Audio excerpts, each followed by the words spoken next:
नमस्ते। मैं प्राध्यापक शिरीष कुलकर्णी एमएस यूनिवर्सिटी और सरदार पटेल यूनिवर्सिटी में काम करता था।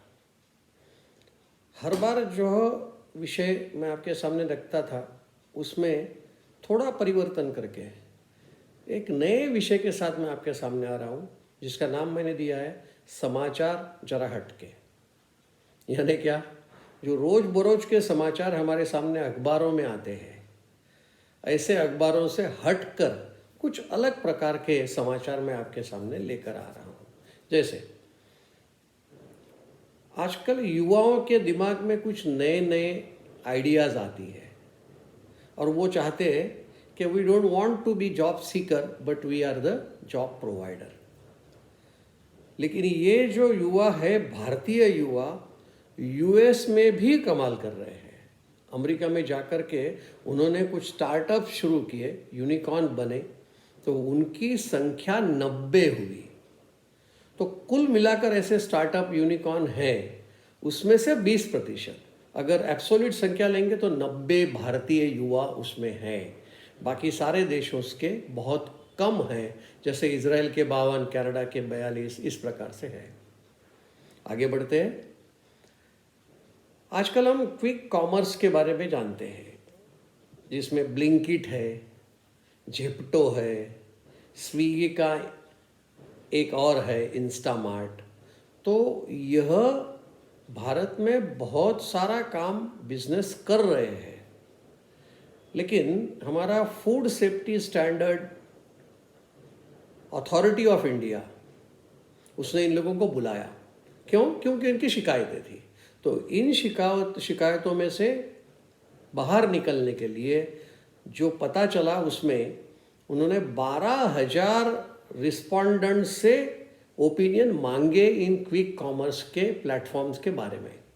उसमें से 57% रिस्पोंडेंट ने कहा है कि ये क्विक कॉमर्स में से हमारे पास जो माल आ रहा है वो या तो एक्सपायरी हो चुका है, या तो अभी कुछ ही समय बाद वो एक्सपायर होने जा रहा है, या तो इसके ऊपर एक्सपायरी की तारीख नहीं, बेस्ड बिफोर यूज़ वो उसमें तारीख नहीं डाली है, या तो अभी कल ही उसका एक्सपायरी होने वाला है और आज हमें बेचा जा रहा है। इसलिए हर एक को ध्यान में रखना चाहिए कि क्विक कॉमर्स नाम बढ़िया लेकिन काम हल्का। तो इस प्रकार से हमें सोचना चाहिए हर बार। आगे बढ़ते हैं। हमारे यहाँ फॉरेन पोर्टफोलियो इन्वेस्टर्स यानी विदेशी निवेशक भारतीय कंपनियों में शेयर्स खरीदते, इक्विटी शेयर्स खरीदते हैं। लेकिन कभी कोई एक बहुत अच्छी कंपनी लगी तो उसमें वो 10% से भी ज़्यादा, जिसका पेड अप कैपिटल 10% से ज़्यादा वो करते हैं।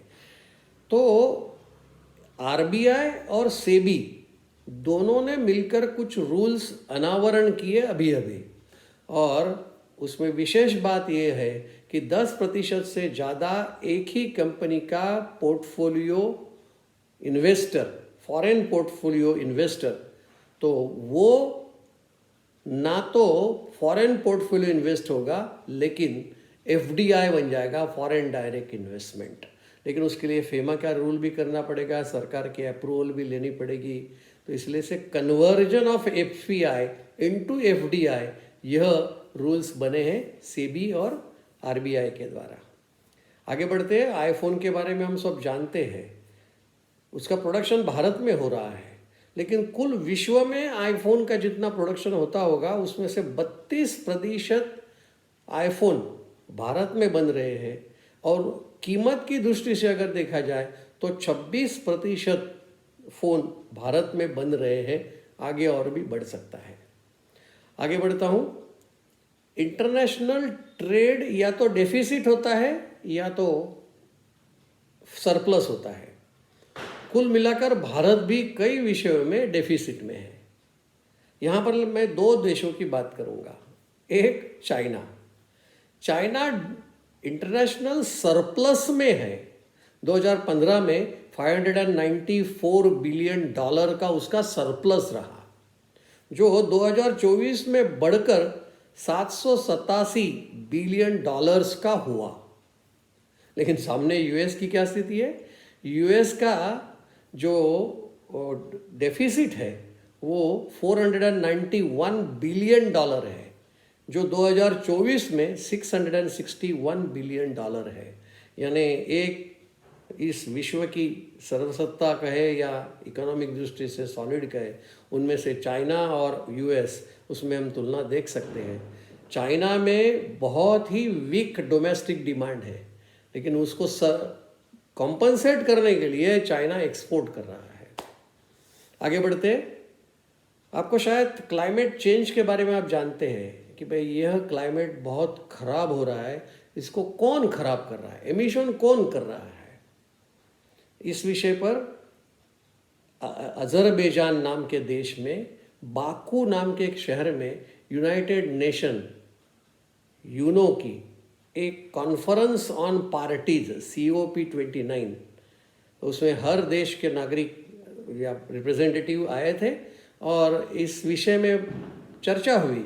तो पता चला कि कौन सा देश कितना एमिशन कर रहा है, प्रदूषण कर रहा है। उसमें सबसे ज़्यादा चाइना 20%, USA 17%, वेस्टर्न यूरोप 9.5% और भारत का भाग है 4.5%। इस प्रकार से एमिशन बढ़ रहा है और जो देश वो बढ़ा रहे हैं उनके नाम भी मैंने आपको बताए। तो हमें भी इस विषय में सावधान रहने की आवश्यकता है। इतना ही बस।